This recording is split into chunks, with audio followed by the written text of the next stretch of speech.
videos, It's retarded. like interviews with the director and stuff, and the director was like, yeah, he like super heavily encouraged the actors to improv. Nice. So he said something, he thinks like if he had to take a guess, something like 80% of the dialogue in the movie was improvised. Oh, cool. Sweet. Yeah, Ruffalo did a good job. Oh, improv? You're a Ruffalo. All right, let's get Audacity going, guys. Chips. Go ahead and hit Audacity record. is recording. Test. And we're running. Check, microphone check. Check the microphone. I think it's All right. working. Hold on. On 3. A 1, a 2, a 3. Close enough. You say that every time, and Matt's late every time. Oh, I know it's hard to sometimes. But he's never pregnant. So. It's funny because it usually only when I'm doing the editing process, it's about I'll be 20 minutes into the thing and I'll be like, why is Matt like talking too late when someone asks him a question? Because the tracks are all separate and I have to align them based on the clip. So if you fuck up the clap, just don't get you the cause clap me and extra you're good. work, and trust me, I don't really appreciate that. Matt and me often. I don't know what you're talking about. Me never. All right, let's get this thing rolling. We are live, so let's launch. I'm into it. Memorex. You speak for As yourself. I take a Oh, hi! I didn't see you there. Oh. All Our right. Sunday afternoon crowd. I'm Troy McClure. Exactly. You may remember me from such films as Blood on the Highway and Darling Daddy's Home. What drives a man to be neutral? All right, here we go. Welcome to another spine-tingling episode of the Lovecraft Tapes podcast. I am Jeremy, your keeper of arcane lore, and we are playing Chaosium's 7th edition Call of Cthulhu horror role-playing game based upon the fictional works of H.P. Lovecraft. Your investigators of the unknown are Matt as Dan Williams. I didn't start the fire, but it's always been burning since like a couple minutes ago. Gabe is Roy Arroyo for now. I guess you could call me the extra crispy Roy Arroyo. And Brian as Jack Whiteside. We need to stop carrying all this fire extinguishers with us, I think. Nice. Why has it got to be white? You know, I don't know. Yeah. This is America. Just how I was born. So quit that. Problem with it? Don't make me punch you, Nazi. Yes, I have a big problem with it. All right, how's everybody doing today? What's the one thing you learned today, Brian? That H.P. Lovecraft tales are fictional. What? You don't say. Spoiler alert, man. I learned that be over-prepared when you're brewing your beer. Absolutely right. It may take more than 12 bottles. and the panic that ensues and the mess in your house after, just let it go. Nice. Just let it go. I learned that unless life also hands you water and sugar with those lemons, your lemonade is going to suck. And I learned that Migos technically can't fly on the Earth plane. Oh, I thought they could. that's not fair. But there's conflicting information, so we'll see how that goes. All right. And Gabe?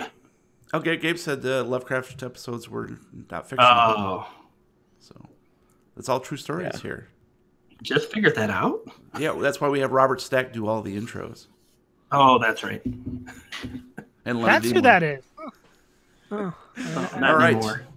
Well, we do need to launch into Letters from Beyond. We got quite a lot of feedback lately. Nice. Since we last recorded, which was a week ago. Oh, yeah. Sure, a week. Yeah, last week. Yeah, time means nothing. On Facebook, we got a very nice message from Andy Lutz. She says, OMG, iPod Friday at work, listening to the Lovecraft Tapes Real Play podcast. It was all I could do to not burst out laughing in the office at episodes 21 and 22.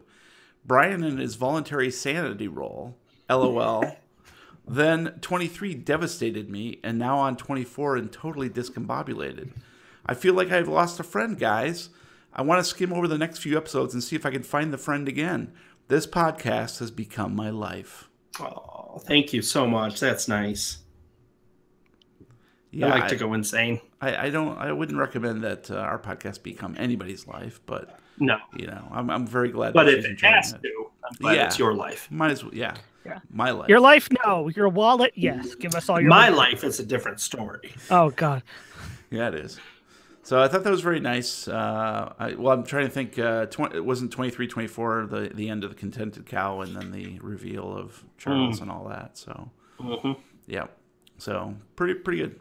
Also on Facebook, Brett Crosby, no relation, I'm sure, sent a note. Love the podcast. You guys have inspired me to actually start being the keeper for Call of Cthulhu one-shots with my normal D&D group. Did my first one for Halloween, but I'm hoping to get a regular game going soon. I am currently working on writing a Christmas-themed adventure for my group. Oh, cool. Yeah, so very cool. Brett, definitely go back fun. and check out the one that George ran for us. Yeah. The Christmas-themed one from, almost a year ago. So almost a year, yeah. That was Closing in on. Yeah. That was a lot of fun. Remember that, Gabe? Remember that one? Yeah. Remember that? I'm just over here almost having an aneurysm about the noise that I'm hearing. Oh, we're not hearing it. We don't hear anything right now. So The voices are good. inside your head. just feel free to use that. I mute didn't button say if you what need the to. noises were. But the aneurysm's outside your head. Could you cover that up, please? Coming from inside your head. Get out! All right, on Reddit, unknown FET715 said, "Hey, that Halloween episode was spooky. I didn't understand what was up with your voice until the end. It worked. I could see that goddamn witch coming down the stairs, jittering all blue." Nice. Got him. Got him. I got your ass. Then I asked him if or him or her if they had gotten all the movie references, and they said they didn't watch scary movies. So, Oh, well, that's a tough one then. or they're not really a movie person. So, all right, fine. That's cool. Finally, on Google Plus, Tom Pleasant, also in regards to the Halloween episode, said, "Love it. Going back to the start to catch up with your other episodes." So, welcome, Good to know we Tom. have the entirety of Google Plus listening to our podcast. All of them. So that was very nice. That's like not that many people, though. Yeah. Well, those were What, like 5 or 6? the sort of substantive feedback. So that was very nice of those folks to take their time and give some feedback. I appreciate that. So, well, gentlemen, before we begin, we do need to take a quick commercial break. And we're back. Jeez. What the I thought I could hold my was breath that? for the whole commercial, and it was close, but, I made it through. I'm not feeling right. I don't know. Okay. Let's go. It's got to be that stone beer you're drinking. No, it was the commercial, you son of a bitch. It was for Stone, though. I assume?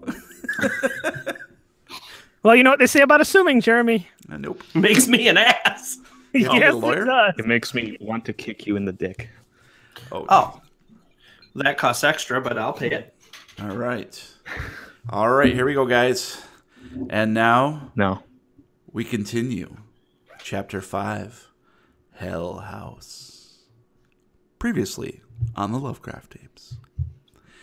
Roy is thrown into the town jail for his unlawful behavior towards Mitch Landrum and the owner of Dangling Bullhorn Tavern, and makes fast friends with a deceased rat before biding his time until dinner.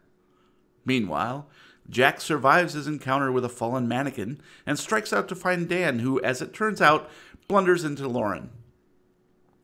She is none too thrilled to have the two investigators traipsing around the Angerstein house, so she threatens to call Chief Weaver. Jack manages to distract her with his tale of Bradley's planned Molotov attack, escorting her out to the woods where they argue and part ways. Dan tries to creep back up to the attic. Instead, he falls face first in front of Eva, who creeps him out with more of her devilishly accurate prodding of his most sensitive memories of the war. They leave the house and swing by the police station, flirting with Cynthia, and filling out paperwork before grabbing grub at the diner and retiring back to the Screen Door Inn for the night. Deputy Steve brings Roy delicious lingua tacos. The agent is so intent on his meal, he can barely summon the gumption to turn around when Bradley appears at the jailhouse window with a Molotov cocktail, which he hurls at Roy. It is now early morning. It is now early morning Monday. I guess I should say Monday morning. It is now early Monday morning, October 23rd, the day of Kelly Landrum's funeral, and only one day until Hell House opens to the public. All right, let's change the map real quick here for you folks. Bink. And here we are. Oh, that's nice, but my hair's on fire, so. My hair is on fire. My love is Yeah, on that. fire. Jack. That too. Yes. You awaken at dawn to the furious buzzing of your cell phone on the nightstand next to your bed at the Screen Door Inn. Buzz, buzz. Wearily, you reach over. It is Assistant Director Skinner. You take the call. And I'm going to give you a handout, which you can read for yourself while I introduce Dan's character, or what happened to him. So I'm going to share this out with you. Hola, señorita. ¿Tú hablas inglés? Edota, and we're going to put it in Brian's. That's muy magnifica. There you go, my friend. You should see Skinner's phone call in your journal. So feel free to read that to yourself. And we'll go to Dan. You've had a rough night. The food from last night's dinner did not sit well. Between trips to the toilet, you keep checking your phone, half expecting to see some kind of response from your voicemail to Samantha. There is no word. You've felt the crush of loneliness before, but like a thirsty man who has been given a drink only to have it taken away again, the empty hours of early morning feel like a yawning chasm of chaotic nothingness. At some point, tossing and turning in the sweat-soaked sheets, you finally succumb to a fitful sleep filled with writhing tentacles and glowing eyes floating in shadow. When a banging at the door commences, you awake with a flailing start, pinwheeling off the bed and ungracefully to the floor. Ow. I guess I'm going to gather myself up and go poke my head out the door to see who's making such a loud noise. A ruckus, you could say. A ruckus. Yes, I like it. Standing on your doorstep is Jack. He is dressed and he looks kind of impatient. Hey, Jack. A little early. What's up? We gotta get going. Okay. You mind giving me a few minutes? I should probably put some clothes on. I mean... I think you look great. Oh, thank you. Yeah, I'll give you 10. Meet me at the car. Will do. You have a car, correct? Yeah, you still have the car. Mm-hmm. Okay. The loaner. Shotgun? Meet me at the loaner. Okay, I'm going to duck back into my room and hastily just kind of throw on whatever clothes I can find lying around. And then I'm going to tutu in the tube top. Well, I just found it laying around. I'm going to make sure that my phone is in my pocket, check it one more time to see if I have any new messages or anything, and then I'm going to head out to the car to meet Jack.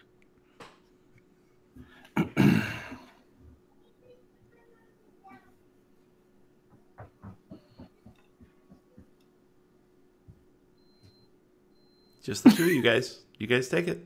Okay. It's an audio podcast.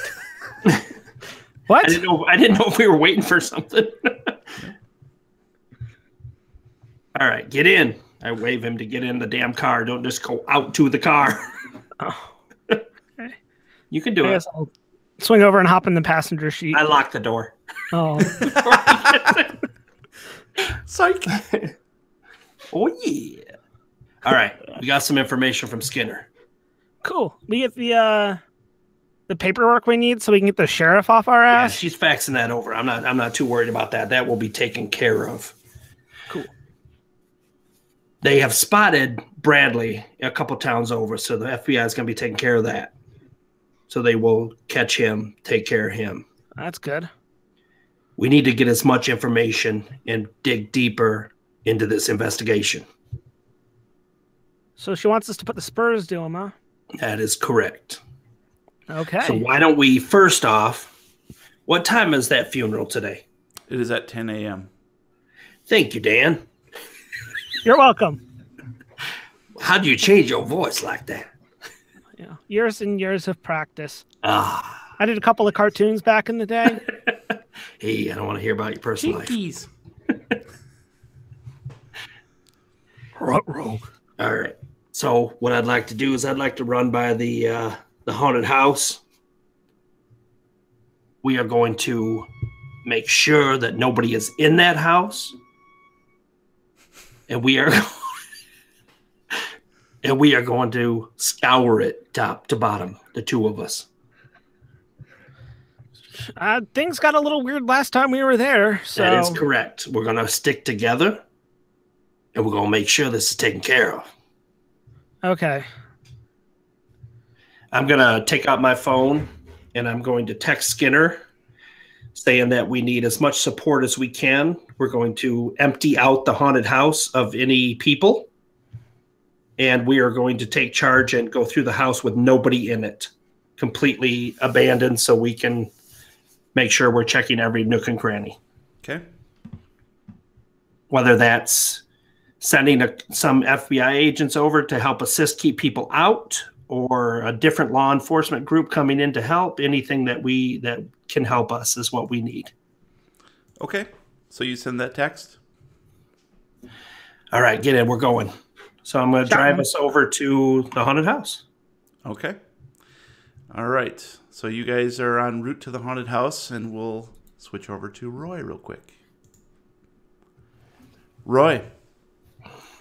Consciousness ebbs and flows like the tide of a vast ocean, pulling you further from shore than slamming you against the craggy rocks of some alien landscape. You're aware of voices, some of them familiar, some unknown. Time becomes elastic, immeasurable. A vague burning pain encircles your head like a crown of thorns. And sometimes you realize you're screaming, "Put it out! Put it out, for God's sakes, it burns!" Then something icy cold washes over you, inside you, and the pain recedes. So, Roy, you are currently under the care of the doctors in Dallas. You've been taken there overnight for intensive burn recuperation and healing. Currently, right now, the doctors are not quite certain that they can bring you back from the brink. You lost quite a lot of hit points. You took a lot of damage. The doctor said I lost a lot of hit points. Yeah, he did. He's like, I don't know what we're going to do. We're pumping hit points into him as much as we can, but on top of that, the additional sanity loss has compounded the wounds. So for right now, we're going to have to leave you in the care of the doctors in Dallas. And Damn it, Jim! I'm a doctor, not a doctor. We'll check in with you as we go along, further along this chapter. But meanwhile, we're going to have you play Aaron Martinez. Okay. I believe it's pronounced Aaron Martinez. Aaron. I'm going to share with his character sheet with you right now and give you control. Can be edited and controlled by Gabe. Nice. All right. You should be able to have control over him now, so you can be able to see his stats and everything. And we'll pick up with his story for you. Hey, what's up? Sup, brah? Aaron, you're alone at home, sitting at your kitchen table, drinking coffee and picking at a cinnamon roll purchased at the gas station on the way back from the station. Chief kept you busy all night, questioning what you might know of the FBI's interest in Kelly Landrum, and how all that got wrapped up with Bradley Kohler. Before he stormed out of the station, unsatisfied with your answers, Chief told you to take a week off, let things cool down. Steve and some local yokels will cover the schedule, even act as security out at the Angerstein house. Luckily, your wife and kids are out of the town, visiting relatives in Austin, and won't be back for a good while. You're on your own. Even though you're dragging, you know you have to get ready for Kelly's funeral at 10 a.m. So right now it's probably around 8 a.m. All right. Well, I guess I'll start getting ready. You know, the shower, the suit, the shave, the works. The shit. Yeah, that. No, I was going to save that for the funeral. God. Here's what I think of you, Kelly. Huh?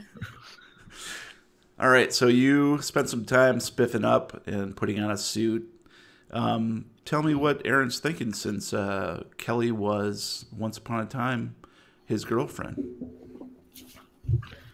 Well, really just focusing on trying to think of the good times, not trying to think of how it ended and all that kind of stuff. Yeah, it's got to be quite conflicting because, you know, you've married and have kids now, but you never know what could have been. Yeah, I mean, she wasn't bad or anything, you know, just conflicts of interests and things. Okay. She didn't deserve this. That's true. All right. Well, let's flip back real quick. While Aaron is getting ready, that'll take up most of the time, but it would actually give Jack and Dan time enough to drive over to the Ankerstein house to find that there are barricades up now.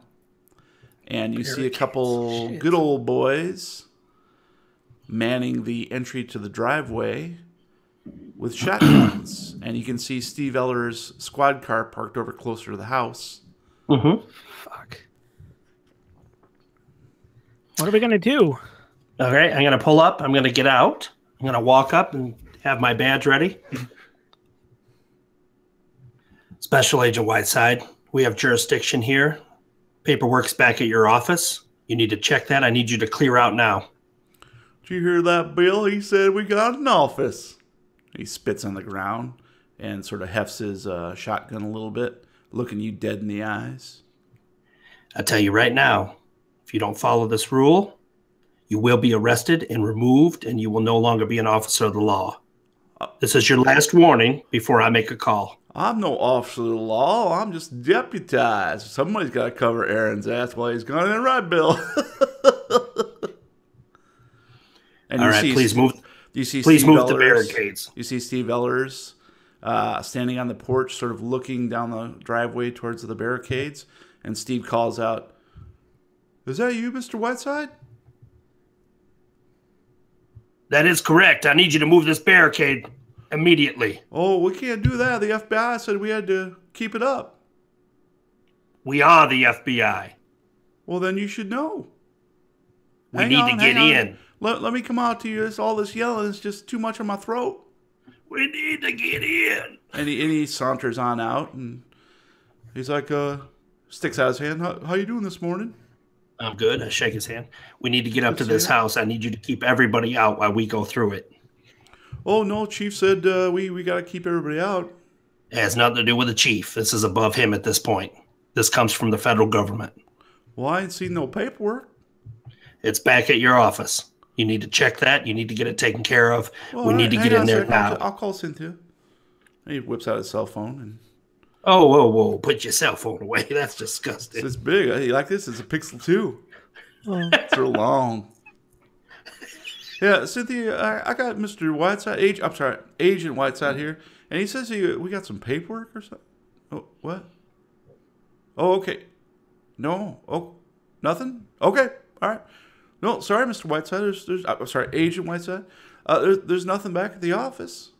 What? All right. I don't understand. What's going on? You might not have received it yet. You have a fax machine, correct? It's not still telegraph. Oh yeah, no, we got fax and email too. We even got email.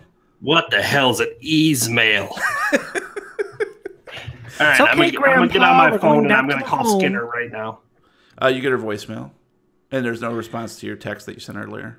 Of course not. because, Roy's the one that communicates, not me. I'm going to leave a voicemail. Skinner, they are putting a roadblock up. We are not able to get into the facility that we need to investigate. Is that right? Oh, sorry. Sorry. I think there might be some artifacts in there that we need to discover, but I am being blocked at this point. Either call me or get this taken care of. We're going to go to the funeral at 10 a.m. We will be back here at 10:30. Please have this taken care of. Thank you. Did you say artifact? If you'd like to make this a priority, press 1. See what happens when Roy's dying? Nothing gets done. Well, something's getting done. You're dying. Get busy dying or get busy living. Oh, Roy, shotgun. Roy, Molotov. Oh, Too soon. Too soon. Sorry. It's only been 6 weeks, dude. So Steve Ellers is looking at Jack Whiteside curiously, and when you overheard you say artifacts.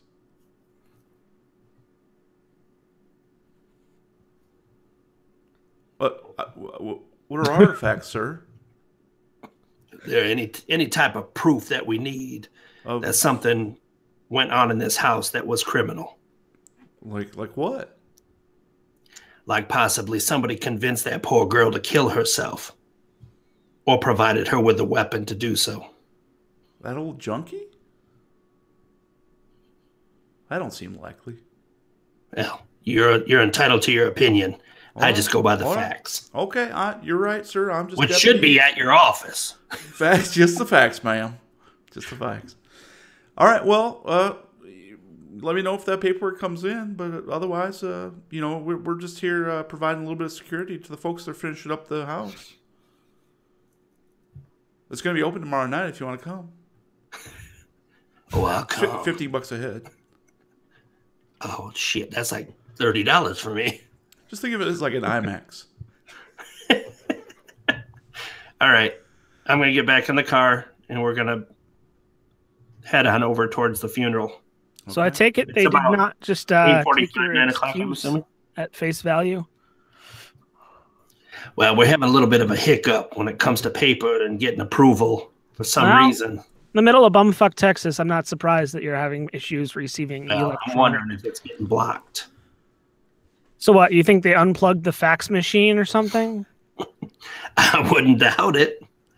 I mean, that's pretty simple to not get a message if you unplug it. Fair. You think? I mean, if we could get it emailed to us, then we wouldn't have to print it out. You could just, show them your phone. But Yeah, they're not going to believe that at this point, though, Danny. The problem is we need our officers on the ground. We need them with us. We need them helping us push in. And at this point, we don't have that support. We cannot do our investigation unless we get that support. So, investigation over. Let's go get some Denny's. okay. Grand Slam, here I come. Hashtag sponsor us, Denny's. All right, so you guys head over towards the funeral. No, Denny's. Yeah, you swing by Denny's, get your moons over. No, the funeral is at Denny's. And so you make your way over to Galleon Cemetery. It is a large, well-maintained graveyard with headstones that date back quite a long time, looks like. And right at the gate, you bump into Aaron Martinez, who's also just heading in. Hey, Aaron, how you doing? I'm okay. I'm not having the best time right now. Yeah, I I'm could sure imagine. you I heard shake what his happened hand. with Roy. Thank you. I appreciate that about Roy. Yeah, it's touch and go right now. We're waiting for an update. Yeah, I'm trying to keep involved. I mean, I feel kind of responsible for it, Oh, it had nothing to do with you. That guy is something else, and we will catch him. He will come to justice. Well, he's in the hospital right now. I don't know why you think you need to catch him. No, not Roy. Not Roy. Yeah, we heard last we heard It's Bradley. Bradley is the issue. Last we heard we had eyes on him a couple towns over. Mm-hmm. So it might not be long before he is where he belongs. At the Taco Bell. That's good. I was going to say in a small enclosed room with a Molotov cocktail, but Hey, I'm not sure if you can do me this favor or not, Aaron, but we're waiting on word from headquarters that gives us permission and full jurisdiction here. Is there any way after this funeral that you mind swinging by your headquarters and seeing if anything has come through for us? I mean, I You don't can even try, have to but touch it. You can just text me and let me know that it is there, and I will come and get it myself. I mean, I can try, but I'm not really working down there right now, and they're putting me on leave and stuff because of tell all me the you need stuff to that's grab been something happening. out of your desk or something. You can just Yeah. casually If you're able, glance. I've been thinking about this a while. I'm gonna put in a good word for you to Skinner. I think you are definitely FBI material. I'd appreciate that. I mean, I definitely try. Just can't make any promises. Seeing this and realizing it was something more than just an accident or a suicide, that's insight. No, he has to roll for that. I mean, Oh shit. That's cleverness. well, there's a role for that too. We really appreciate I it. appreciate All right, it. we should probably get inside. Yeah. All right. So the three of you walk up towards where obviously the gravesite is. It's just a small smattering of folks gathered, not a whole lot of people. You do recognize Pastor Weaver is there, and so is her father, and just a couple other people that you don't even really recognize. And Mitch is bandaged up. He has a big lump on his forehead. He's looking very as if he tried to shave, but he did so very poorly. And he's dressed up in probably what is his finest clothing, but it's seen better days. Maybe hadn't been through the wash properly. And I'm going to need each of you to give me a spot hidden, please. Today was probably not the best day to wear my "I party like an animal" t-shirt. Right? You want us to do a roll in a role-playing game? And we'll start with Brian. Go I ahead and failed. call out your things. Brian first. All right. I needed a 70. I rolled a 98. So I basically have my hands over my eyeballs. Hot damn tamale. Where did the funeral go? I was here a second ago, I swear. Matt. I needed a 59 and I rolled a 19. Okay, that's a success. And Gabe. I needed a 60 and I rolled an 88, so I lost my glasses, I guess. All right. Let me double check. Matt's roll. That was a hard success, wasn't it? Yes, it was. Okay. Matt, you do notice something, but I'm not going to tell you what it is right now. I'm going to tell you in just a few minutes, okay? Helpful. Okay. You're like, hey, there's something. There's something. Your spidey sense is tingling. Wait, it'll come to me. Just give me a minute. So It's the coffin is very spare and a cheap affair. It's basically just above the pit that they dug over towards an old tree. Looks like it was probably a cherry tree at one point, but it's been dead for quite some time. And you notice that her gravesite is maybe a little bit further set apart from most of the others. And right now you see that Mitch is clearly trying to hold back tears, but he also has a weird jittering in his left arm, like maybe he's getting a little bit of the DTs. And Pastor Weaver is eyeballing you guys as you approach, and he gives you a nod as you come to the side of the gravesite. Pastor Weaver? Pastor, I'm going to shake his hand. Gentlemen, thank you for coming. Father. Yes. Well, I would say that God has brought us here today, but he cannot be here, obviously, for apparent reasons. Kelly's departure from this realm will not allow it. So I believe this is everybody, and I've been asked to say a few words by Mr. Landrum, so that's what I'm going to do. I would like to let you know that Miss Landrum was more troubled than any of us knew. She had her hardships, she had her demons, and we thought that we could have helped her recuperate. But instead, she turned her back on our love and made a terrible, terrible decision to commit her soul to eternal damnation. Now, Scripture is very clear that suicide is not the way out, and it's not the way to God's good graces. And everyone is praying, not for Kelly, but for those who may have loved her. And he looks at Aaron specifically. And Mitch gives a bit of a sniffle. And then Pastor says, "Let us pray," and bows his head. I don't see any lettuce. And I'm going to send Matt a little message here. If I can remember how to whisper. Finally, Matt. Teacher's pet. Actually, I'm not even going to bother with it. Matt, Dan, as you, as the crowd, the attendees, bow their heads to pray, and Pastor Weaver clasps his hands in front of him, you notice two things. One, he does not have a Bible in his hand, which is sort of odd for a pastor, but perhaps given the circumstances of the suicide, maybe that he wouldn't necessarily have one. But if he had had one, maybe he could have done a better job of covering up the bandage on his left wrist. And after 30 seconds, Pastor Weaver raises his head and says, "That'll be all. Thank you. Good day to everyone." And then he wanders away towards his car.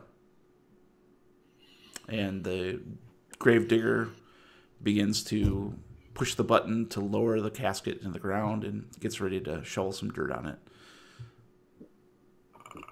Would you gentlemen like to do anything? I'm going to turn to Jack and say, "Follow me for a second. I want to show you something." And I'm going to jog up to catch Pastor Weaver before he leaves. Mm-hmm. I'm going to turn around and say, "Excuse me, Pastor Weaver." "Yes, my son, yes." I'm going to reach out to shake his hand, but I'm going to put my left hand out, so he puts his out as well. He reaches out with his right hand and gives you that awkward hand clasp. And you notice he's keeping his left hand close to his body, more or less. "Yes, my son, yes. What can I help you with?" Just wanted to say that looking forward to the haunted house tomorrow. "I can hear it already." Well, yes, we are as well, and I hope we have a good crowd. Be sure to tell anybody you know. Oh yeah, I'll definitely be sure to make sure people know. People need to be aware and be taught a lesson that things like suicide and other sins are going to prevent them from entering the pearly gates. I agree. My parents always told me not to speak ill of the dead, but I'm going to step up to the pastor, and I'm going to go in for a hug. Fuck! Yep. I'm going in for a hug. Whoa, it was just a hug, but if you want to go that far that fast. So he sort of half-heartedly returns it and pats you on the back. With both hands? No. He keeps his left hand close to his torso. I'm just going to lean in, and I'm giving a full hug. Let me remind Jack that you did not see the bandage? No, I know. I'm not worried about that. Okay. You just No, this is totally separate. Okay. And back into character. All right. In for the full hug. Thank you, Pastor. We will find out everything. Ooh, okay. And I'm going to let go, turn around, and walk. Why don't you go ahead and give me a roll there, buddy? Okay. Jack, how about... would you like it fighting? I think intimidate sounds like what you were trying to do. Was that your intention? Yeah, actually. Throw the fear of God into him? Yep. Okay. How about intimidate? And I didn't. Will it work? No, it didn't. What'd you roll? I needed a 60 and I rolled an 89. All right. I am not in the rolling mood tonight, boys. So he rears back from your hug and gives you a bright smile straight to your face and says, "I'm sure you will, Agent. Now, if you don't mind, I do have a congregation, a flock to attend to. Flock of Good day, seagulls, maybe."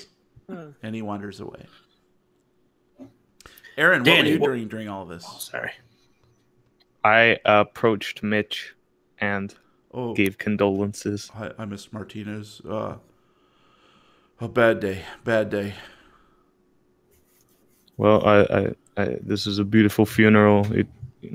She was a fine girl. I'm sorry for your loss. I appreciate that, man. I know you loved her once upon a time. Yeah. I'm just so sad things didn't work out. Well, I firmly believe she's in a better place now. I hope so. But the pastor said that she's not, so I don't know. I think God can look at the whole picture and realize that one mistake she made up for with everything else she did. God, I hope so. I don't know. I got so many thoughts in my head right now, and I could really use a drink. Yeah. I don't know if that's the best thing for you right now. I know it feels like it might help, but I feel like clearing your head would probably be better. I'm sure you're right. I don't know. I think about Kelly and just I think I was wrong what Pastor said. I think you're right. I think she is up there in God's good graces. He must be looking down upon us, and he seems to be a vengeful God, doesn't he? At times it can, feel that way, but you just, I believe there's always a plan, and that's how you keep going. A plan. Yeah, I think you're right, son. Well, I think I got some planning of my own to do. Thanks for coming. Oh, thank you. And he wanders off. So you go and rejoin the other two? Damn. So, I noticed something while the pastor was praying. One, he didn't have a Bible, which struck me as a little weird. Two, you noticed how he was hugging his left hand really close to his side? Didn't I put my left hand out and he tried to grab it with his right hand? Well, left-handed handshakes are for Boy Scouts, so... No. When he was praying, he forgot for a second and pulled his hand out to clasp. There's a bandage on his left wrist covering something. I wonder what happened. I was hoping he'd pull his left hand out to shake and I'd get a better look at it, but...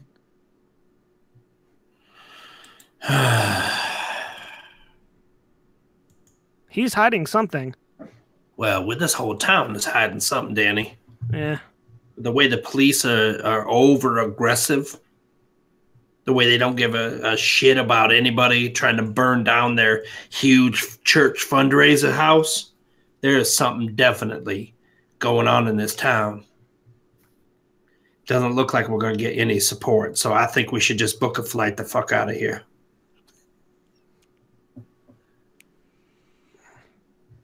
I don't know. Well, I mean, I stick with you guys if you. I got nothing to do for the next week.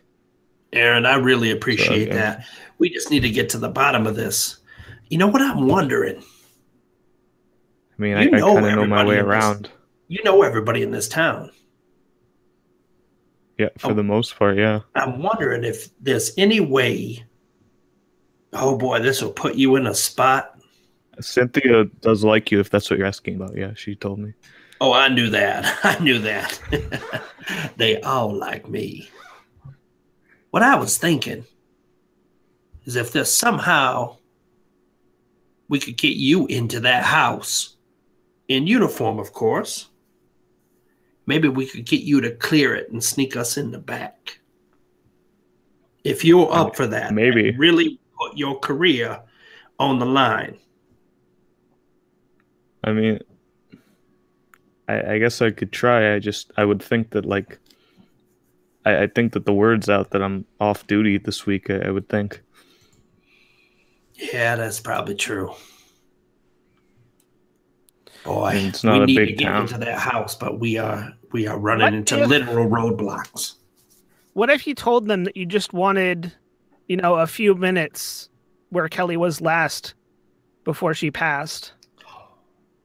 So, it's been a tough day for you. You just came from a funeral. You just want, a few minutes in that room to kind of gather your thoughts, see if they can, don't mind clearing everyone out so you can be alone.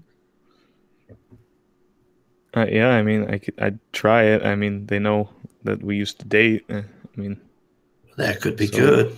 It wouldn't be too suspicious. I know the tree line back there behind the house, so I know where to sneak in from. So you can lead us around back. Mm-hmm. We can park right here off this service road. Sneak through the tree line, right up to the back door. It's like every Saturday night for me. I don't think I'd need to sneak in. I mean, I feel like No, you're good, Aaron. Aaron. You're good to go right in the front and see if they'll do that for you. We'll be waiting just outside the back. If we don't hear from you, say 15 minutes after you're trying to do this, we'll realize it didn't work and we'll move on to something better.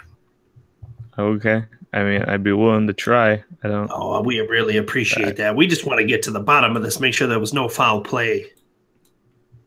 Yeah, I mean, I don't know I'm not sure. I haven't heard anything like crazy, but I haven't been that all asking around. So I feel like if I started asking, I might be able to find some stuff. Yeah, I mean, you go with what you can, but let's get us in that house and we'll go from there. How's that sound? Oh yeah, sounds good to me. All right, let's do it. Let's head on over. You get your car. We'll veer off and we'll pull up around the back of the tree line. Then I think get an in my car and industrial I'll park back there. I'll get in my car and I'll like I'll pit maneuver them so that way they can't get stuck there. All right, Roy. Slash I the just tires. heard that. Slash the tires. Oh. Not every Yeah, that's the character new is gimmick. Roy Arroyo. All right. That's the new gimmick. Is every like 5 or 10 minutes, just Roy's soul enters Aaron Martinez's body. Nice. All right, so Martinez Aaron heads out to basically the front drive of the Ankerstein house, while simultaneously Dan and you guys are going to do this basically right for noon, right? Yeah. Or are you waiting until dusk or anything? No, I think we should go right now. Okay. All right. Be less suspicious. You do know I have 20 Well, points in stealth, right? Series is done. Well, I mean, it's Aaron would be less suspicious going straight up to the roadblock, but the other two would be not less suspicious going around the back. Well, Then let's do it halfway between. If you look at the map, the house is kind of surrounded by trees. It is, yeah. So we could literally go in that field that's behind the trees there and go in from the back. Right. Where like here, Burn the pink. house down. You go in right, from here I got you. and then right up to the back. Like I did when I found that dude. Nobody saw me find that guy and circle all the way back around to the house. Nobody saw me. Well, you were actually on the grounds of the house, going into the forest, not the other way around. Right, but it's slightly a different. forest. It's not like there's a wall or anything. Right. Okay, fine. So Aaron pulls up to the barricade while Dan and Jack head around to the field, basically back road and the further side of the forest. And I presume park and then go into the forest to creep up. Well, so we're they can not going see. to park first. We'll just put leave the car. And Right. Yeah, just jump out as it's in drive. we're going to make out first, and then we'll. Nice. And then I assume you guys are going to creep through the forest until you can see the house and to see whether or not Aaron managed to get through, right? Yeah, we're creeping through the forest. Great. Okay, so let's pick up with Aaron first. Aaron, you pull up and you see a couple of local yokels, Bill and Ted. Those aren't yokely enough names. Retry. Yeah, but they had an excellent adventure. Bill and Ted. Billy Bob and John Bob. Oh. And you know these guys are just a couple of Chief Weaver's good old buddies that he goes hunting with. And they tend to hang out towards night and shine lights up at possums just so they can kill them, don't even take the meat. So you know that these guys are pretty rough and tumble. Not the greatest guys in the world. And, of course, you know, they're looking at you as you pull up. And they recognize your car and they spit on the ground. Hey guys. Well, look who it is, Bill. It's that Aaron Martinez. How you doing there, eh? You know, not so great. That's what Just I hear. coming from Kelly's funeral. Hey, how do we look doing your job? Again, pretty excellent. Not bogus at all, dudes. Oh, thank you, man. Thank you. Yeah, we try our best, you know, right? Isn't that right, Bill? And Bill just nods. Well, what can we do for you? I'm just having a little bit of a rough time with the whole Kelly thing. I was wondering if I could get in there and see if I could see where she last was. Bill, did you see Kelly? Yeah, she was a piece, wasn't she? Bill just nods, never taking his eyes off you. Yeah, she sure was. Eh? Now, why'd you let that pretty little thing go? It was just some differences. Well, you know, nothing. you could have invited us. You know, I could have helped you out a little bit if you need some help. I guess you could have, but I was just hoping I could get in, man. I don't want any trouble. Get into where now? Where do you think you're going? I don't know where Kelly last was. Well, I think she's up at the cemetery. When she was alive, just maybe get some peace. Oh, I see what you're saying. I'll get some peace and comfort. You want a little thinking time, do you? Yeah, I feel like it's something you guys could understand. Well, I'll tell you what. Why don't you go ahead and give me a persuade roll? Damn it. What's why are you talking like this is some sort of game? Well, I have an okay number. I figured because he's kind of a dimwit, it'd be worse. I knocked on wood. 50. I needed a 15. I got a 16, so it's a success. Nice. Hard success. My last two rolls were 80 and 79. You know what, Aaron? I'm just jerking your chain a little bit. Here's the deal, though. I'll tell you what. Steve's gonna head out here and get some coffee in about 15 minutes. So why don't you just park up the road when you see his car go by? You come on back, okay? And we'll let you in for a couple minutes. But he's just gonna go get some coffee. So you want to make right quick, all right? All right. That's the best Thanks, I can guys. do for Appreciate you, it. Yeah, all right. Just go on up the road and wait for Steve's patrol car to pass, and then you can come on back. We'll lift the blocks for you. All right. Thanks, man. I really appreciate it. Ain't no thing. We're just all brothers, ain't we? Yeah.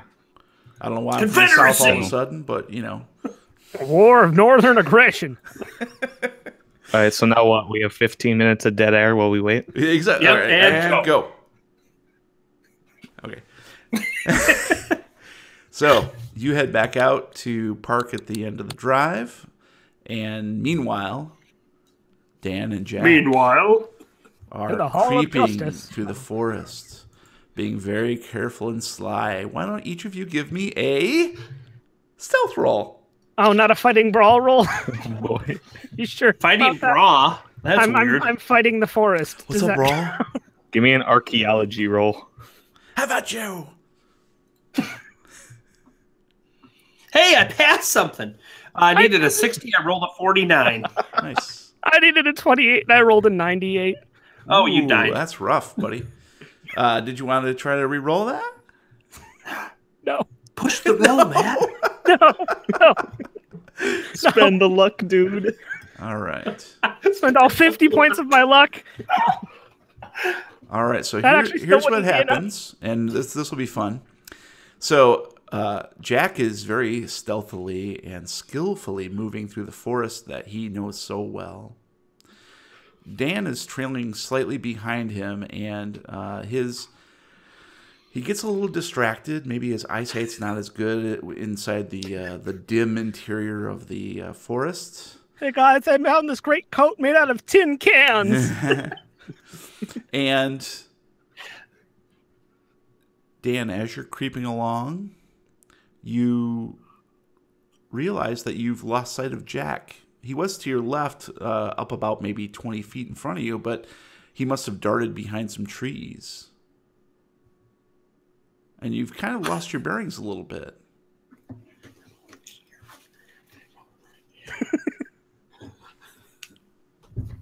I'm gonna stop. Dan! Jack, where'd you go? You see some movement. It looks like he's moved up to the right now. You thought he was on your left, but he's actually up about 40 feet on your right. You can see see him moving. I'm gonna do my best to catch up to where I saw that movement. Okay, as you sprint a little bit towards the movement, trip on a tree root and take 9 points of damage. right, exactly right.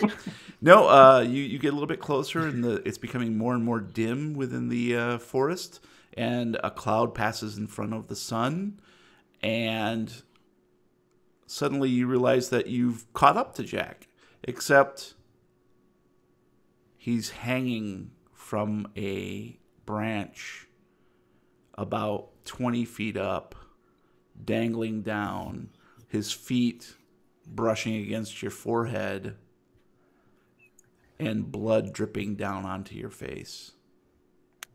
I'm going to need you to make a sanity roll. Well, of course you are. You sure that's not a fighting brawl roll? Oh. Good thing you put points into that, you dumbass. I needed a 66. I rolled a 61. Ooh, okay. You are going to take 1 point of sanity damage as you see Jack Whiteside dangling by his neck. He sees my white side? And his blood dripping down from his mouth, spattering onto your face. And you, because you rolled a 98, you draw in breath to scream. Jack, I'm going to need you to make a dexterity roll in order to prevent Dan from screaming. Okay. Gotta find it. Top center characteristics. Got it. It's over there. Jesus Christ. I needed a 60. I rolled a 67. Let's play games where you don't have to roll. Do you want to spend any luck at all? Yes, I'm going to spend all of my luck. Get it down to 2. Yeah, I'll spend 7. All right, go ahead and mark that off. And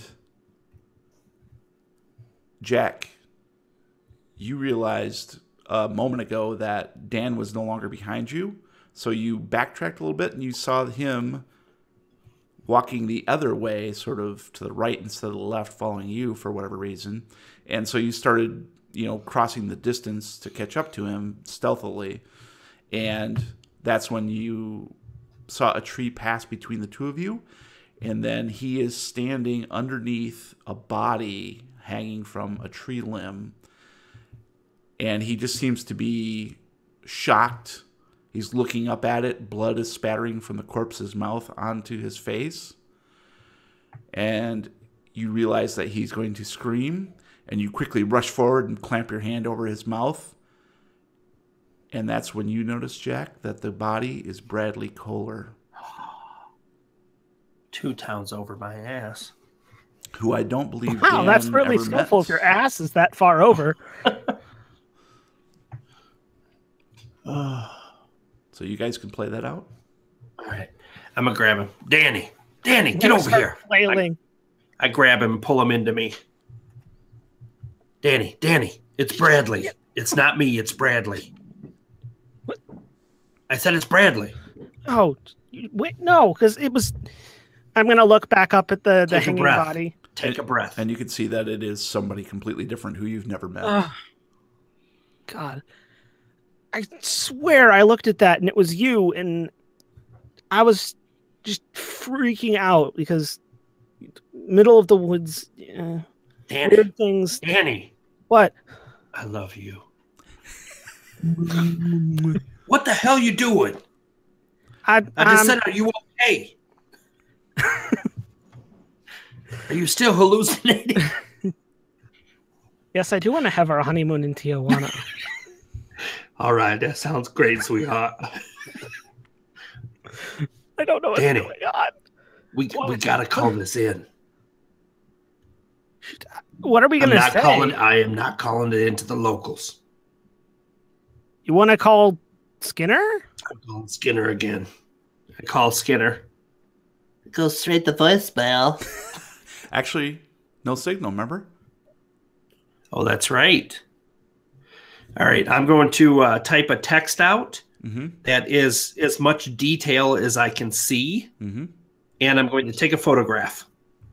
Ooh, gross. And I'm going to hit send, and then once it gets a signal, it will send automatically. Got it. Okay. Danny, we got to keep moving. If he's up there, we gotta meet him, or he's gonna think the plan is not working. I know this set us back about 14 minutes, but we gotta get up there. Didn't we get a message from the FBI that he was over 2 towns? What the hell is he doing? Well, it said that he was potentially spotted 2 towns over. It wasn't a confirmation. God damn this Danny. town. Danny, focus. Okay. All right, let's get moving. Sooner we get away from that thing, the better. So wiping the Smack blood from his eyes, Dan. I really hope he didn't have AIDS. Oh, Jesus. Dan continues to follow Jack Whiteside to the edge of the forest where they see Steve Ellers pull away and go through the barricade. And then a few moments later, Aaron Martinez comes through, talks to the guys, and is let through the barricade. Nice. Danny, He's in. hug that tree line. Let's get right up there. You got it. I'm gonna reach around the tree and give it a really big hug. All right, Aaron. I said the whole line, not just one. Hug the tree, get off, walk to the next one, hug the tree. Oh, Happy little you trees. can recuperate that quick to get off? He recharges. So, Aaron, you make your way through the barricade. Bill and Ted let you through. And you drive slowly up to the front porch. And you can see at the very edge of the tree line, you can see 2 little figures racing, keeping low. Through the backyard, essentially making their way back to the back porch. Not downtown, though. Making our way I'll start downtown. screaming and waving at them. Hey guys! I'm gonna go in and pay my respects. Over here. I lost the specs. Nice. Yep. No, I'll enter. Get into the room in question. All right, so you get out of your car, walk up to the front porch, and you can see Dawn Ellers working in one of the tents, and she kind of looks at you and is like, hey, Aaron, how's it going? Are you coming back from Kelly's funeral? Yeah, so it's not going great. I was just gonna go try and pay my respects, Oh, okay, I got you. Well, yeah, it should be open. You go ahead and go inside. I know some folks went out to lunch, so there shouldn't be too many people in there. Okay, that's good. I appreciate it. All right. And she goes back to work. So then I'll go to the room. All right, it's Did right we there. see a picture of the I did not hit her. interior of the house? Oh, yeah, sorry. I'll bring I up think the... oh, cool. Thank you. Yep. Oh, hi, Mark. Oh, hi, Mark. Oh, hi, Mark. All right. So I think the back entrance, if I remember, yep, it's right off the kitchen. Yeah. Yeah. Yeah. Yeah. And Party, all these party, people- yeah. I'm going to put all these people in some other place. Okay, thanks. Whoop. Except for Dawn. Quick, Dawn Jack! is there, though. Jack, Dawn. you She was all on those the front people there porch, right? disappearing? You see that? What the heck is up with that? Audio podcast. All right, so Aaron goes in, and basically it's right here. It's the parlor. So it's the very first room.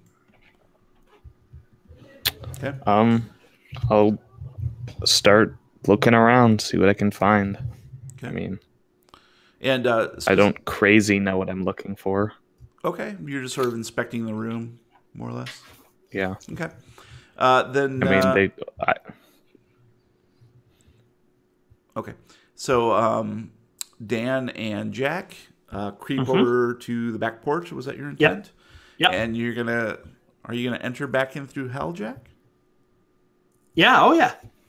I'm ready this time. I've got my my pocket watch, bitch. That's right. We bought I'm the ready. anti-snake spray at the survival store. Snake spray. Snake away. Take away. Oh, All commercial right. idea. So Jack and Dan, little ditty, Jack and Diane. sneak up onto the back porch and find the back door to the kitchen open, or at least unlocked, I should say. Unlocked. And you crawl in, and you can see now that the kitchen, which is made up to be a cavernous hell, is much more complete than last time you saw it, Jack. It looks like it's pretty well done for prime time. There are some glowing LED lights that make it look orange and flickering purple lights, very hellish. And you do start to get a familiar sensation, a prickle along your spine. Do you want to keep Sorry, I'll proceeding? stop scratching you back there. Yeah, I'm gonna be like, Danny, this is where it happened to me last time. Be careful. There's something in this room. In here. Just be on your toes. All right. So you creep through into the kitchen, and you can see through the pass-through across the dining room where Roy had once upon a time plunked a board in straight into his face, Looney Tunes style. And you can see directly into the parlor where Aaron is sort of looking around the room. I'm gonna be like, Aaron. I'll swat away the mosquito that's obviously making noise. How'd that mosquito know my name? This house is haunted. No, I'll look around, and then when I see where he is, walk up to him. Aaron, Hello, people who just snuck into the house. I think it worked. Danny, we need to start at the What? top floor up in the attic and work our way down. I want to find anything that has to do with what's going on in here. Maybe the bloody power tools are still up there. Bloody power tools. Yeah. Last time I was in the attic, you remember with the glass on my face? Yeah, I remember the glass on your face. I don't remember you saying bloody power tools. Let's go. Bloody tools. Just tools. Or bloody, okay, tools. You're a tool. So that guy I met at the gym is up there? Yeah. All right. Jim. Do your best, Aaron, to cover for us. Pretend like you need more time, whatever it takes. We're going to need about 10 or 15 minutes, all right? Okay, I'll do my best. All right. Danny, go. All right. We're going to work our way up all the way to the top floor. Okay. Not stopping for anything. All right. Just creeping stealthily through the Yep. through the hallway, and then basically up the stairs through the hallway to that back bedroom where the attic trap door is. And you can see the ladder is obviously still in place, so you can go straight on up. And it looks very dark up there. And you're in the Danny. attic. Meanwhile, Aaron, you're looking around the parlor, noticing that with some unease that it is now fully transformed into a schoolroom with desks and chairs and that sort of thing. And you can see there are even like fake blood spots here and there, which you assume will be highlit during the performance tonight, or tomorrow night rather. And you can indeed see that there are some spotlights that are directly trained on some of these very well disguised blood spots on the floors and walls, so that they're barely noticeable unless you're standing right next to them. But once those spotlights kick in, it's going to be pretty dramatic. Why don't you go ahead and give me a spot hidden? Because that sounds like what you're doing. There it is. I needed a 60. I got a 38. Okay, that is a success. So you are looking around the spot where you know the message was scrawled and has now been painted over. And indeed, you see that there was fresh paint, which has been cured for a little while now since she's been dead, almost a week. There is, you notice a little, what appears to be a loose board along the floor. It's basically a piece of trim in one corner. It's in the southwest corner of the room, directly below the chalkboard. And I'll step on it and hit my head. Well, it's not a floorboard, but it's just a piece of trim along the floor. Ooh. I'll go and inspect that, see what that's about, lift it up, etc. All right. Roll for etc. Etc., baby. So it easily peels away. It's almost as if someone had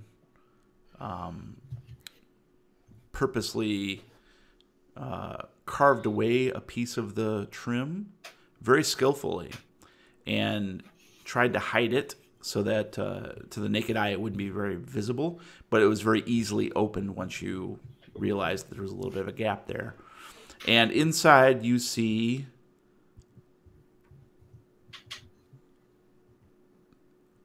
automatic pistol magazines that are full. There's about 7 of them.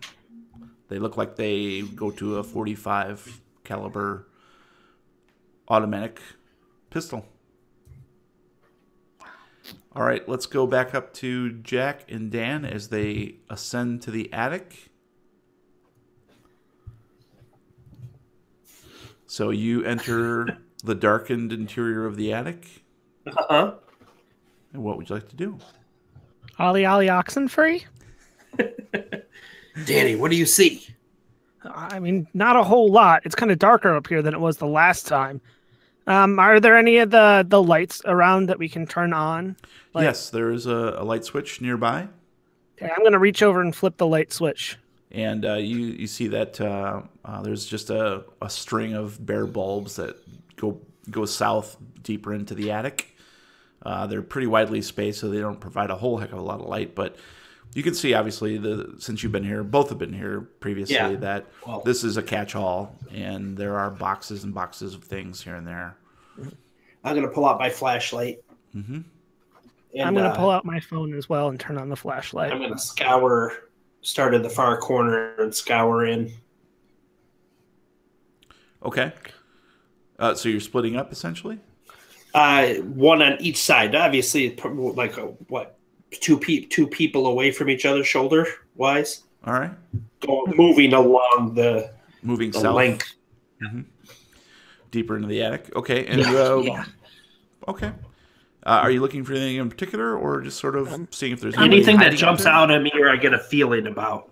I'm going to keep an eye out for that box of tools that I saw, and then preferably nothing jumps out at me. All right. And then once we get farther back, I'm going to try and see if I can't find that photo that had that weird crest on it that I tried to grab when I was showered with glass. Got it.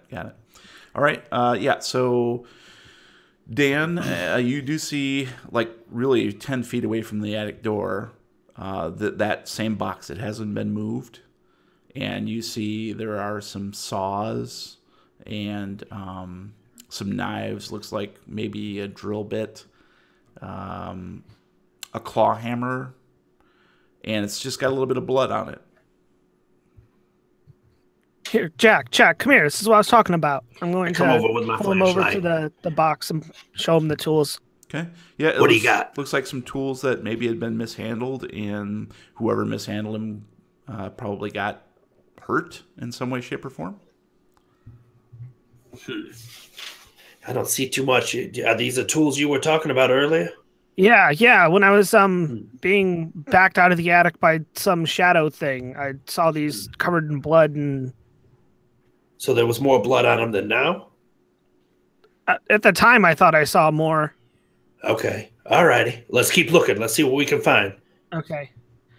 When we get near the back of the attic, I was looking through the stacks of photo boxes. There was one or a couple of photos that had a really weird, like a family crest on them. Okay.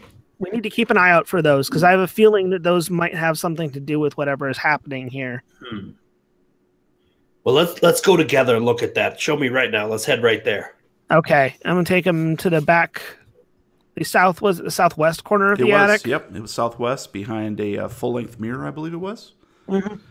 And then, indeed, there are. Looks like the boxes have been picked up since they last fell on your face, and some of the glass obviously has been swept up. So someone has been up here to pick up recently, and you very quickly see the box that has a picture frame or a series of picture frames. It's like a box full of picture frames, and the one that sort of stands out to you in particular is the one that has the Angerstein symbol on it, the family sigil. And so you basically notice that it has been neatly stacked again, but it's down lower, so it's not going to fall on your face or anything. Okay, here. This is what I was reaching for last time when I got showered with glass. I'm gonna reach up and grab that photo or that frame, I guess, and pull it down. Okay, so Dan reaches up and pulls out the photo, and he notices it's the photo of what must have been the Angersteins. Once upon a time, looks like a very old photo, and you'd probably put it maybe late 1800s, let's say. And you are very shocked to see the photo looks somewhat familiar. The man and woman who are standing in the photo, the man is Charles Blaine, and the woman is Samantha. What the fuck? But Jack doesn't see this because he started getting a tingling sensation as you pass by the full-length mirror. And Jack, you recognize also that there is the Angerstein sigil at the very top of it. So it's a very old mirror. But you also recognize some more familiar symbols carved into the base. Some symbols that you may have seen in a book your grandmother owned. Or your G-Ma, as you like to say. Voodoo Gamma. symbols. What the hell's going on? And I think that's where we need to call it, guys. Ooh. Son of a bitch. All right, so we've got Aaron finding a stash of gun magazines. We've got Dan with a photograph that should not exist. And we've got Jack with a very familiar looking artifact of some sort. Holy shnikes. All right. So that's going to do it. All right, you guys want to launch into recommendos? Yes. All right, let's do it. Let's start off with Gabe. All right, well, I have a TV show for y'all. What? It is British. You know, them Brits. It is called Toast of London. It has, if you've ever seen the IT Crowd, the second boss, the like bigger guy, Matt Berry, in it. It's his show. And the whole thing is just really bizarre. So I love it, obviously. It is about an actor in London whose name is Stephen Toast. and basically everything that goes on in the show, like there's season long jokes that don't make sense. Like, Okay. it's also part of a music. It's partly a musical. Like almost every episode has a song that he sings, and his voice is actually extremely good, which you wouldn't expect from him. But for example, like almost every actor that's not a real actor in the show, pretty much all of them have names that are like just things. Like he's Stephen Toast. There's Ray Purchase. There's Ken Schweppes. Like it's like just real things, and that's their last name. And here's an example of the kind of comedy that's going on there. There's one of the guys in it is like a total sex pest, and he's like dating this girl who's a Nigerian princess or something. I'm not going to say Nigerian. I forget. So some kind of African princess who's obsessed with plastic surgery to the point where she ends up looking like Bruce Forsyth. But he loved Bruce Forsyth as a kid, so he's like trying to get with her even more. Oh my god. That's a Toast of London. All right. Sounds pretty surreal. Yes, I love that stuff. Yeah, it's really bizarre. Sweet. Cool. All right. Well, my recommendo for this week is going to be, I had to flip a coin here. It was either going to be Mindhunter. Is it Mindhunter or Mindhunters? Mindhunter. Mindhunter. Good The stuff. tale. Mindleben. What's that? Mindleben. Mindhunter is a Netflix series created by David Fincher, and he directs some of the episodes as well, following essentially the genesis of the behavioral science unit in the FBI, who established what a serial killer is. And where you might think this would be a sort of ripoff of Seven, what David Fincher is best known for, instead is more like his other work, Zodiac. So it's a more of a character piece, a slow burn, the establishment of what a serial killer is and their methodology. It's really fascinating. It's sort of slowly paced, but it's also very well written, very intellectual. And we discovered late in the game, I believe there's 10 episodes, that each of the episodes is also structured around a central theme. And so what is happening in the characters' lives is also the root cause of maybe what the serial killer's problem is. So what caused them to become a killer is also sort of infecting or influencing the characters' lives in a different way. So there's some nice parallels going on there. But it's really intense in some spots because they do show some corpse photos that are pretty graphic, and of course the language and the descriptions of what's going on are also very graphic. So not for the faint of heart there, but it's still like a riveting piece of drama that maybe seems like a horror show, but it's kind of not. I'm really looking forward to season 2. We just finished it last night, and I highly recommend Mindhunter. Favorite part of that series was the interviews they did with Ed Kemper and the man who played Ed Kemper. Oh my god. If you look back at actual footage of Ed Kemper, and you can find it out there, he nailed that character so well. Yeah. It was amazing. And what happens with that character at the end of the series is just like, oh my god, it's excellent. So, highly recommend it. Sounds like a good comedy. Yep, laugh a minute. All right, let's do Brian next. All right, mine is actually Netflix. Shocker. It's called Crazy Head. It's originally a British series. It's in its second season. British girl finally gets off of her meds, slowly weaned off of her meds from her psychologist. She used to see things, and we're not sure what she saw until she's leaving the doctor's office and looks across the street and sees a gentleman watching her. Not sure what that's all about, and then she glances back, and his face is glowing and concaved and rotten Come to find out, she can see demons. She's a seer.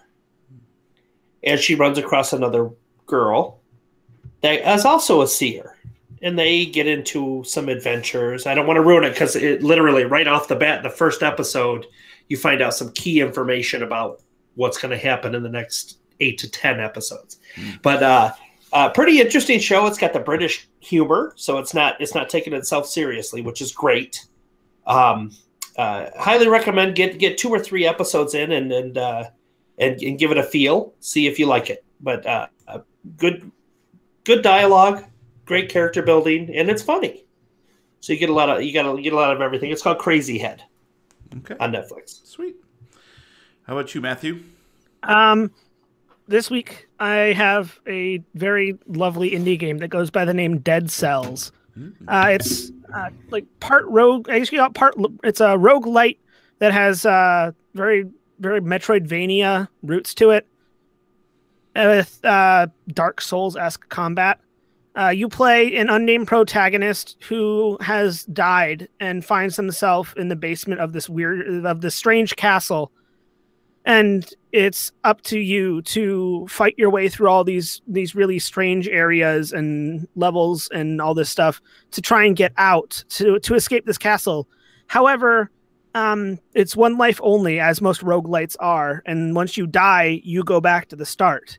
But every single time you run through this castle, it changes. So the theme of the area is the same, but it's a totally different layout every single time. So it's up to you to puzzle your way through, to deal with the enemies, to collect what are called cells, which the enemies drop in order to buy upgrades, give yourself more health. There's, a whole lot of depth in terms of combat too, with the weapon system they have. You have, big swords that swing slowly but do a lot of damage, smaller daggers, and it's a huge breadth of weapons, and it really gives anyone any kind of play style you could want. Super addictive. Sweet. That sounds like a lot of fun. All right. Well, guys, that's going to be it for this episode of the Lovecraft Tapes. Thank you for listening. Please subscribe on iTunes, Google Music, Stitcher, or anywhere you download your regular podcasts. If you like what you hear, please leave us a 5-star review on iTunes. Meanwhile, you can find us at thelovecrafttapes.com with links to all our social media, including Facebook, Reddit, YouTube, and our wiki. Links to our recommendos can also be found on our website. You can find me on Twitter at Lovecraft Tapes. If anyone knows how Photoshopped worked back in the 1800s, hit me up on Twitter at The Real Weird Kid. And if you want someone that you can follow and have nothing coming into your inbox, you can follow me at Lovecraft Gabe. And me as well at Brian Podcasts. All right, guys. Until next time, roll for sanity. I'll roll for whatever I want. It's my body. I roll. All right. That'll do.